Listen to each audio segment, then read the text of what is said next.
The adult beverages are poured, the kids are asleep. Welcome to New Dad Gaming, a show about fatherhood, gaming, and new fathers figuring out their gaming lives. My name is Trevor, and I have a 3-year-old and a 10-month-old. And I'm Jeff. I have an 8-year-old and a 5-year-old. So, Jeff, I know you've mentioned previously that your first-person shooter skills aren't necessarily up to snuff, but that's the virtual world. Right. How about in real life? Yeah, so testing them in real-world scenarios. For my 8-year-old's birthday, we had a laser tag party, and I will say I conquered 12 8-year-olds. I beat those 12-year-olds to 8-year-olds to a pulp. All right. In this laser tag, it wasn't even a competition. There was nothing there for them. They just ran around like idiots, and I was just popping shotting them.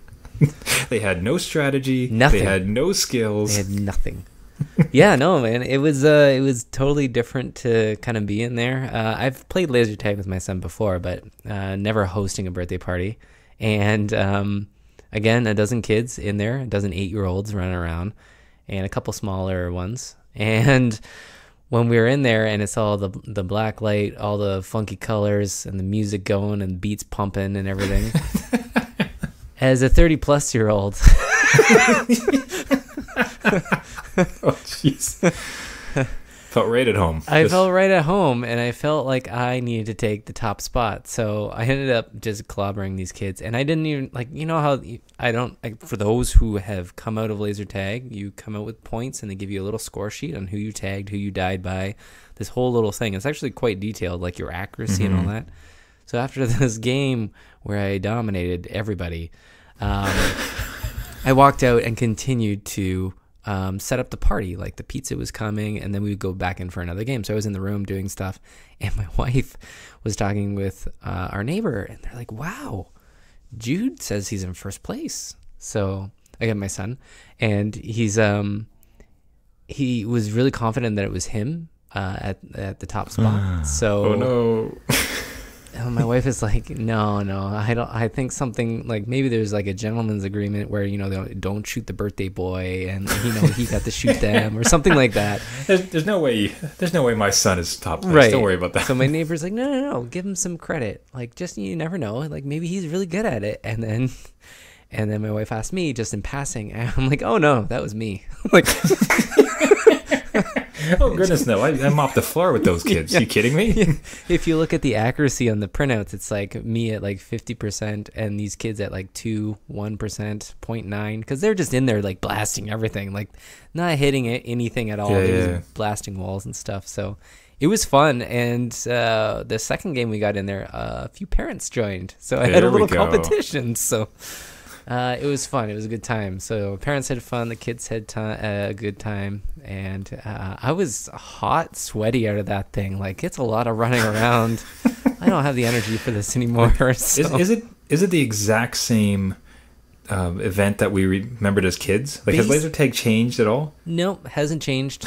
Not at all. Like, there's no other real tech to it. Like, maybe the guns have changed. They have like a little screen that says when you hit something.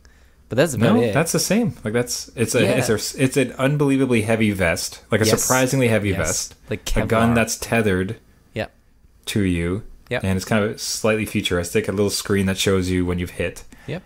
I just remember being awful at it. Like, it just felt like my gun was broken, which is honestly is a perfect parallel. My gun's broken. No, it felt like it was not. I suck. Like, no qualms about that. But it always felt like I could never hit anything to save my life. Like, I'm looking directly at your target, and just this hit, and I hit it, and I hit it, and then you shoot off into the ceiling, and somehow my vest starts vibrating. It's exactly like first-person shooters. Yeah. Where it's the exact experience where I headshotted you 4 times, and you nothing. shot my foot, and I'm dead. Yeah. What is this? Yeah. That's exactly our Fortnite experience, except in real life. That's right. Well, also that kind of trained me for this experience. So I got in there. I got a couple good games in. Granted, I do need to go against somebody my own age, but okay, I'll take a win. New dad business idea. Right. Laser tag. Yes. But Fortnite themed. See, like a battle royale kind of thing, or Battle just Fortnite Royale. themed? Yeah. Or just even call it Fortnite. I guess you can't call it the exact one, so it's the Bort Fortnite. Bite. Now, you can't necessarily build anything, but you could have pre-built ones, or maybe it's built already, kind of like a stairwell, but you can only access it if you go up with your gun and press the secondary trigger. Oh, yeah. You know what I mean? Then you can access it. Yeah. No, you can't really destruct anything. But either way, it's perfect because kids wouldn't understand. Kids wouldn't know laser tag. They would have no clue. No. And it's like, hey kid, do you like this Fortnite situation on your phone? Well, boy, do I have an actual game for you. That's and then right. you. Though I do wish that they somehow expanded on this laser tag in the 2-3 decades that I've seen it around. Like they could have like, like a capture the flag, like as a digital beeper that you get and you have to run across the map or the studio. Because it's all like either 2 or 3 teams against each other, and it kind of gets old when you go in there. We had 3 games, so it was kind of like a game, pizza, a game, cupcakes, and then back in to finish it out. And people, I will say the limit for laser tag with 12, 8-year-olds is 2 games, because the third game, people are like getting angry at each other, right? They're starting to develop vendettas. Well, they're all sugared up too, so they're grease laden, they're sugar laden, they're tired, ready to go. That's just a recipe. Yep. So it was so perfect up until the 3rd. Yeah. What happened? We flew too close to the sun. That is my recommendation. A new dad recommendation: 2 games of laser tag. Yeah, they had not thought of laser tag for years, and the fact it's a little bizarre, and it's a shame almost that it's just exactly the same. Like not wireless guns, no, not 2 guns, the same Kevlar pack on your back. It would be even interesting to have different types of guns, but maybe that's too much for kids. Like, I don't know. Like, even like like different blasters, or maybe one's like a medic. That would be cool. I don't know. That'd be pretty sweet. Yeah, or just parallel it more to games. Like, these kids are right in the meta as far as video games. Like, up yourself. Yeah, like you keep getting killed, but then you can go into a corner which has a med pack, and then it. Yeah. Maybe it's a little bit. I don't know. Is it too much like war at that point? But yeah. Possibly. But no, like make it fun. Like maybe like I don't know, the guy starts blinking and you have to go catch the blinking guy because he's got shot. I don't know. Then you get top healer. Yeah. Or Overwatch themed. So Overwatch theme would be there you go. There's your mercy, or even like you get ultimates so that if you're able to, you have this widespread. If you can see anybody in your sight and you shoot and you have your ultimate and kill them all. It's like auto done. Yeah. See, or I payload. think we have a payload. good Imagine game. if it was a payload and there's like this item moving across. Do you know when I say payload from Overwatch? Yeah. Are you familiar? Yeah. Okay. Yeah. I'm assuming all gaming dads know it.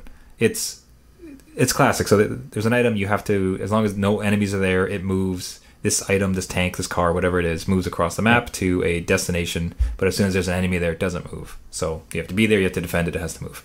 Imagine in laser tag, it's like an actual physical block or something that's going across. Man, look at these ideas. I think we have a lot of ideas here that we need to put into motion. I think it will be a hit. Come on.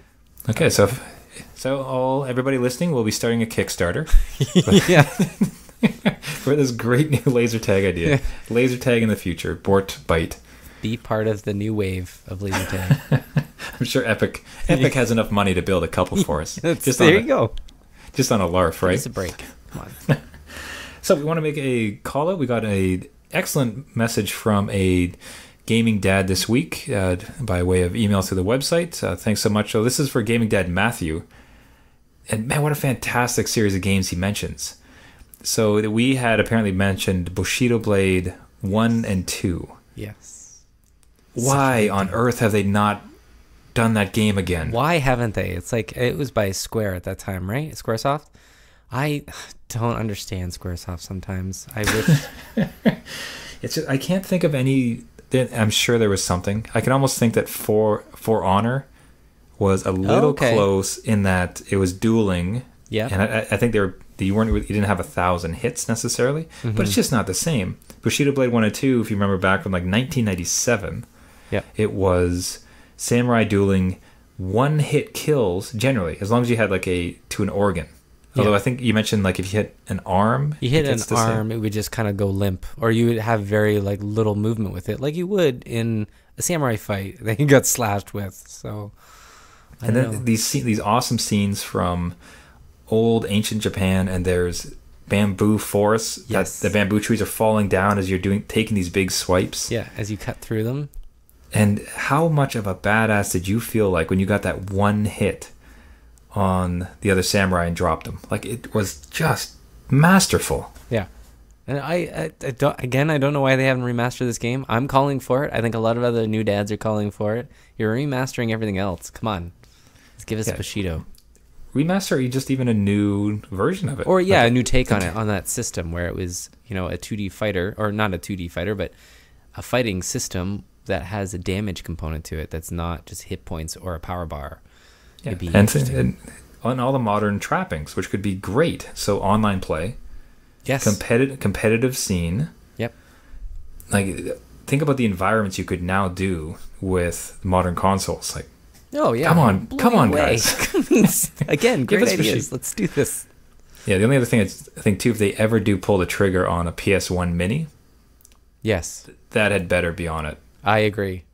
I am down for that, and other games that are of that nature, like Tenchu and all those other games that seem to be kind of forgotten. Oh, Tenchu, right? In some ways, that's kind of been superseded by Assassin's Creed, but it's an entirely different feel. It's not the same, right? I was saying something about that clunkiness too, when you're just like a series of blocks kind of running around. Right, yeah. It increases your tension. It's the charm you're talking about. It's the charm. Yeah, but he goes on to say also, have we talked about Subnautica or Warframe? Now, Subnautica, we've probably touched upon very lightly. I have played it. I own it. Yeah, I own it as well. Awesome concept. It's Minecraft under the ocean, in the sea, Minecraft underwater, survival game building out a underwater base. Like the depth of it, I only started to realize from review videos and other things. Like, there's vehicles you can eventually get. There's lava places. You can descend into basically the earth and find all this lava stuff, which is incredible. It's an interesting experience when you've kind of sampled the game for a while, got a good feel for it. But then somebody gives you that kind of end game state. You're like, that's how far this goes? Yeah. Like, I thought it already seemed huge when I was just putzing around, but you're telling me like you can go it's part of the allure and the issue with new dads in that game too, because my kids love it because they kind of just swim around and you can build your own little base and stuff. But that game goes deep as as much as it can. There's dad pun. Love it. Dad pun.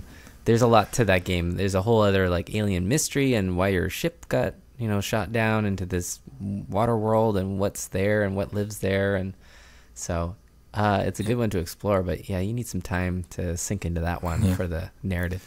Yeah, but I would agree with Matt though, as far as it being a good dad game in the sense that firstly kids can watch it because it's you can hop in, hop out kind of thing too. Yeah. Quick plays, hop in, hop out. Like, it's non violent or confrontational for the kids if they want to play around. It's ocean, so it's, I don't want to call it educational, but it's in the educational space where it's exploration under the sea, which is scientific in nature. So it's kind of a cool one to share with them. So again, as soon as we have time, we should totally dive into that.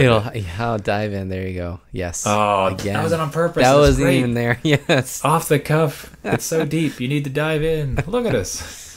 Now, the other one he mentioned too was Warframe. Now, I think we need to issue this as a Gaming Dad challenge.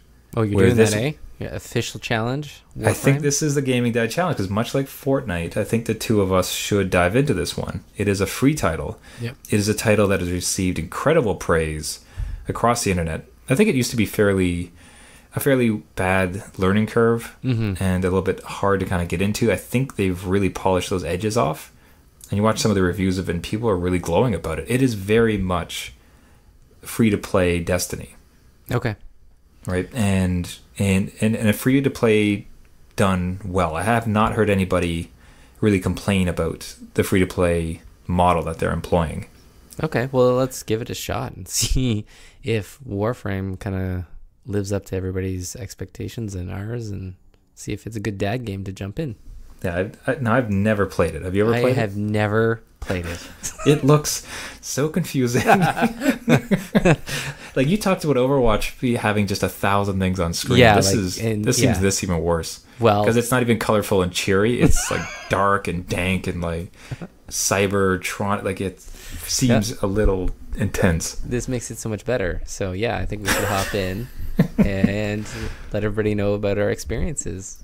Yeah. So stay tuned, folks. Next week we will report back, unless terrible dad situations pushes it a week or two. But we will attempt as best we can to get a couple games into that to see if Warframe is dad friendly. I get if it's along the lines of, so budget is, because of course it's free and it's a non-obtrusive free to play model as far as payments go. So the budget's well. If it's a little bit like Destiny, I've vouched for that before, as missions and hop in, hop out. You have. So I'm feeling pretty positive about it. I'm a little scared. I'm a little scared. It's a little new. I'm not sure. It's a little new. So we're gonna have to see how that one goes. So thanks for the reach out, Matthew. That was fantastic. Yeah, that's awesome to hear. Now, much like Matthew is a fantastic gaming dad, there are many great gaming dads out there, and some of these gaming dads win Gaming Dad Victory of the Week. Now, this week's Gaming Dad Victory goes to Joey, and in a classic Gaming Dad move, showing his son the games of his youth. Jeff, you want to go ahead and run us through the photo of what we're looking at here? Yeah, so it's a photo of his son in front of a NES Mini playing the old school Donkey Kong. Old school Donkey Kong. He is in for a ride. If I remember correctly, that gets pretty hard pretty quickly. So yeah, have you ever progressed more than 1 or 2 levels? For the life of me cannot remember how far I've gotten in that game because all the levels are very similar. Yeah, and it's just something that I think maybe broke me as a kid. I'm not sure. I never completed it. I never completed it. So I don't think I've ever gotten through call it 2 or 3, because at some point the fire starts showing up. Like everything starts moving faster. Like I never really was able to get my hands on it. I remember always leaving it in frustration. Yep. Well, at least the old one. I remember they redid it for Game Boy, and I beat that one pretty easily. So that's not the real one then. It's not the real one. It was updated probably to make it a little easier because, as I recall, these things you start putting the little hammers kind of just out of reach before that barrel comes down, and so all the best to him. I'm sure he'll have many hours to conquer this thing. He looks pretty focused on it. So, tell you that the best part will be if you put them through this rigorous gaming training, you get them through these old classics and you get them used to that level of difficulty. Yeah. And then you put them into modern games. Well, yeah. They'll just breeze through. It's like piece of cake. Yeah. What are these modern games? What is this like? What is this chump game? I don't have to worry about this one. But yeah, another great vote I think for the Nintendo Mini making their ways into gaming dads' homes, because between the gaming dads themselves getting to experience their old nostalgia games, the introduction to the kids seems to be a winner every single time. Yeah. So kudos to the Gaming Dad Victory, and for giving his son the proper gaming history education, starting him on a good gaming path. Joey has won the Gaming Dad Victory of the Week. Well done. If you would like to be nominated or know somebody else deserving, please reach out to us from our website, newdadgaming.com. And new dads, listen up as we go over this week's highlights and what happened in the world of gaming. Coming soon, or shipping soon, to get pre-orders is now outlawed in Germany.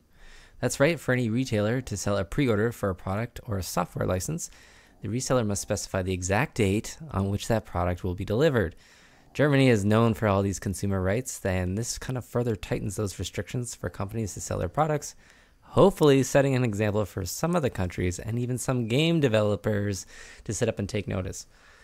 And more nostalgia from old PC games. Tropico publisher Calypso Media has secured all rights to the highly acclaimed Commandos series. The tactical action game of the late 90s and early 2000s was pretty well received when released, and Calypso talks of developing completely new games for all platforms, as well as adaptations or remasters for the current tech, which basically means old games on your iPad. But if anyone is interested in the World War II strategy game, stay tuned for a new line of Commandos games coming hopefully soon. And remember that horror game PT that was released on PS4 and then completely unreleased from existence by Konami? Well, a fan by the name of Keemstar built the entire game with the Unreal Engine on PC, featuring every gruesome detail from the original. Well, Konami struck again and shut down the fan project pretty quickly. But here's the real horrifying part. Konami has allegedly offered Keemstar an internship of an unknown length at their company. Hopefully Keemstar doesn't meet the same fate like Konami's previous employees, like Kojima, and we hope that his talents will be put to good use on some good games. And probably the best VR game I've ever heard of, ever, Mario Kart VR Arcade Experience will be coming to London, UK in August. Currently, Mario Kart VR is in a limited release in Tokyo, Japan, where users are immersed in flying Koopa shells and virtual banana peels racing as either Mario, Peach, Luigi, or Yoshi. And instead of using buttons to grab those power-ups or banana skins, they must physically pluck them from the environment. It all sounds like a perfect VR system seller if ever Nintendo were to dabble in the field, but in the meantime, the new dads hope that this arcade experience crosses over here where we can fling VR red shells at each other on Rainbow Road. And Overwatch is coming to your TV. Actually, ESPN, Disney, and ABC family of networks have a multi-year broadcast deal that includes Overwatch League playoffs, the Season 1 grand finale, and Season 2 all next year. ESPN is not new to showing esports, but this is the first time all networks have come together for a multi-year agreement. All in all, it can only help to grow esports in the mainstream media, and we'll see how many viewers tune in to watch Overwatch. And game releases for this week, with some highlights including Earthfall for PS4, Xbox, and PC, Sonic Mania for Switch, PS4, and Xbox, Octopath Traveler for the Switch, and Captain Toad Treasure Tracker for 3DS and the Switch. That's it for the gaming news for this week. Catch a nap and tune in next time for another update. Now, is there any way Mario Kart VR comes to PSVR? Oh, wouldn't that be... That would be the ultimate. We can answer that saying no. No, that's a straight up no. Of course not, but I was incredibly surprised to hear about that. I hope all the new dads have seen the video of this Mario Kart experience. Yes, it is exactly what you think, and in fact it's probably better than what you think if you haven't seen it. Well, it's just really, I don't know, true to life is the wrong way to put it for a Mario Kart game, but but really I know what you mean, like, right? It's really clean. It looks like the Mario world, and the actions, like you, very much like you said in the news there, where they're throwing up their hands to actually grab the items and then hurling those. The physical. Seems wild. Like, it's very ambitious. And when I saw it, like I said, I thought it was just like a one lap tech demo to show off some technology. But to hear that that's official, that's actually licensed and you can play it, apparently, like it's actually coming to various places. That is so cool. Yeah, reportedly online, a lot of people that have played it have been blown away by that experience. So I can only imagine being immersed in that little world, going around, throwing shells. Now, have you dabbled in any of the kart titles that do exist for PSVR? I think there's about 2 or 3 that have come around. No, I've done racing titles, but no kart ones, which would be an interesting take, I guess. Yeah, it might behoove us to give those a shot at some time, but I'd seen a few and I was kind of curious about the over-the-top kind of action of it. Like, the amount of things that are going on seems like it'd almost be kind of tricky to keep tabs on. Like imagine when you get hit from something from behind. Like, they can't have you spin. Oh, can you imagine that? It would just be barf everywhere. You just have people... I don't think any amount of VR legs is going to prepare you for that one. No. I think that'd have to be a lot of concessions, but we'll see. Very much like you mentioned as well. Like, I'd love to see that come across to North America here, so we can get our butts in those seats and give that a shot. That's right. We'll have a stream an episode from there. Live from the arcade. Remember arcades? Yeah. Hey, kids. I'll tell you what. I'll tell you one thing. So, I think quite a number of episodes ago, we featured Mohammed, who had that incredible gaming bar, Ready Player One, down in Detroit. Oh, right. Mohammed, yes, that's right.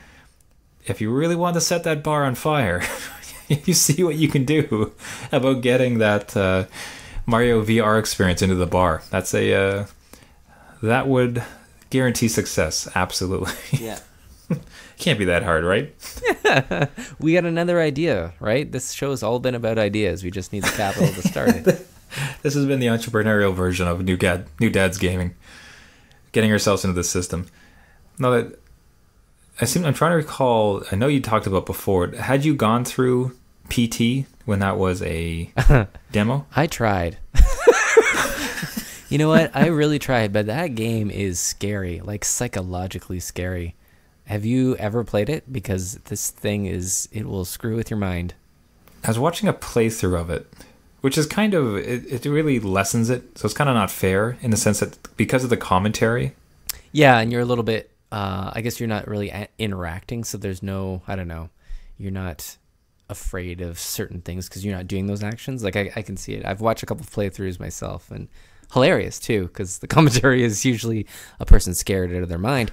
So, but did they have that for VR as well? No, but I think somebody ported it to have it in VR, like at least for a brief moment in time. Oh, that sounds terrible. It does. Sounds worse than Resident Evil. It was horrible in 2D, so I can only imagine in VR or any sort of other environment how that would play on your soul. Because Kojima and Del Toro are pretty... They're masters. They're masters of their masters craft, of right? And to get them in the same room together and make this game, which was supposed to be like a preemptive Silent Hills, was nuts. And it was a great like little teaser. So, the buzz was it was deafening. Yeah. The internet was on fire. Like gamers everywhere were just losing their minds. Yeah. And then the reveal at the end, the problem was it's so tainted because on the one side it was so incredible. It was such a wild moment. It was such a natural viral moment where something was so striking that it just took everybody's attention. Yeah. And the whole history of it too, right? With it being pulled and stuff kind of made that's the thing more. So but it's kind of tainted though because then the inevitable memory that comes from that is like, oh yeah, and then they canceled it and they treated Kojima like garbage and you know what I mean, and that game got canceled. You'll never see another good Silent Hill game, and so what a shame. Anyway, good on that guy. That's interesting that he got an internship, and who knows, he's a secret. He's going to revive the whole thing. I hope so. There you go. Maybe they'll come back with something bigger. We're rooting for you. And perennial gaming dad favorite, Overwatch, just continues its meteoric rise. Might be a bit hyperbolic, but as far as a game that continues to seem to be reaching mainstream esports appeal, keeps trudging on. Like that was what were all the networks that you mentioned? It was ESPN with Disney and all the ABC family of networks. So whatever they own, this thing will most likely touch. So and one thing that the gaming dads on the that have talked to the show have mentioned, it's not so much even just playing the game, which is awesome and it's a great family friendly title. There's also that watching the esports with their kids, like watching the matches with their kids and participating in it that way. So to hear now that it's going to continue to just keep broadening out and like reaching out to bigger audience. Like I don't know if every now and then you'll see a snapshot somewhere online where it's, hey, I'm at this bar in Cincinnati and they have the baseball game on and they have OWL on. It's amazing.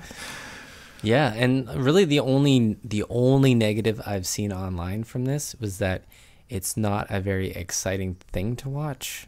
Though I've never watched it, so I can't fully comment on that, but well, there you go. So there's the second New Dad Gaming Challenge. We have we're going to be looking to play Warframe and we're going to be looking to watch a couple matches of OWL. Yeah. So, I don't know. Yeah, I don't know how it looks, if it's exciting or people wanting to, go on the Twitch stream and throw emotes everywhere instead of watching it on their big screen. Who knows? Yeah, now I remember I had asked, or it was as a soft challenge when I put it to you to try Overwatch or the free version Paladins. Right. I don't suppose you tried Paladins or played any Overwatch. I haven't, but it is on my list. It is on my list. I will. Okay. I will try and find Paladins and hook that up and see, because I've played Overwatch. Not a lot, but multiple times to kind of get a feel for it. I don't know if it's my bag. There's a lot going on, like I've said before. It's very fast. If nothing else, just the... But look, with your recent victories in laser tag, like, you should just be enthused. Like, you're apparently great at first-person shooters. Very true. You know, I do employ like an aerial kind of perspective on stuff where I'm jumping from, you know, third to second floor and whipping around with my ninja stars. So, no, I'm good. I will try it again. Maybe mix some patterns in there. So so if any gaming dads listening have some particularly insightful owl matches that they could send to us, I think it would behoove us to try to watch some of the online play and see if we can get hype for it. Yeah, I'm just interested in how they do it. So, like, is it everybody's perspective or what? So it'd be kind of neat to see how they work that. Yeah. Like, have you watched any competitive esports? Like, specifically, you decided to log on to watch something because you were interested? Not real time. So I've seen clips of past matches. That's kind of how that rolls for me. But I've never tuned in live to watch something, which I can totally see the appeal of it. It's like any sports, really. It's just you don't know who's going to win or pull it out or what. So, well, even for the clips, like what had drawn you in? Just like almost like the fanfare around it, like the grandiose. You know, these are I guess like masters of this game, right? They have nailed down everything. I remember watching, I think, Global Offensive or that Counter-Strike, CSGO kind of thing. God, it's been a while. And just the amount of tactics these guys employ on a team is mind-boggling. I've never had that connection to any other person online where you're doing those squad tactics to win a top prize. So, and they're masters at what they're doing, and it's neat to see that in a gaming world. Like, their trigger fingers are so well defined on the mouse click actions and key bindings, and I have none of that stuff, no knowledge of that stuff. So it's neat to see that stuff go. It's one of the most fascinating things, I think, with the high-level gaming, where it's the ability is table stakes. Like, your ability to move well, like move very efficiently through the map, to have pitch-perfect aim. Like, your aim is just like 99%. Spot on, yes. That's the basics. Like, that's that's very much just... Yeah. That's how you even consider it. And then everything else is very much the strategy, the thinking, like the getting into your opponent's head, knowing what your opponents are going to do. So I've noticed that with like Hearthstone, for instance, where knowing how to play your deck is like 40%. And I'm talking like really mastering your deck. Okay, like the best way to play this deck, and like these cards, I have to do this, and this. Right. Like you have to master it, and then the vast majority is thinking about what the other person's going to do. It's like, okay, what deck is this guy likely running? And because he's running that deck, he's got these things, which means he's probably going to do, you're thinking like 4 moves ahead. And that's with a slow-moving game like Hearthstone. It's like a quiet game of chess compared to something like Overwatch, where it's rockets and hamster balls flying around the entire time.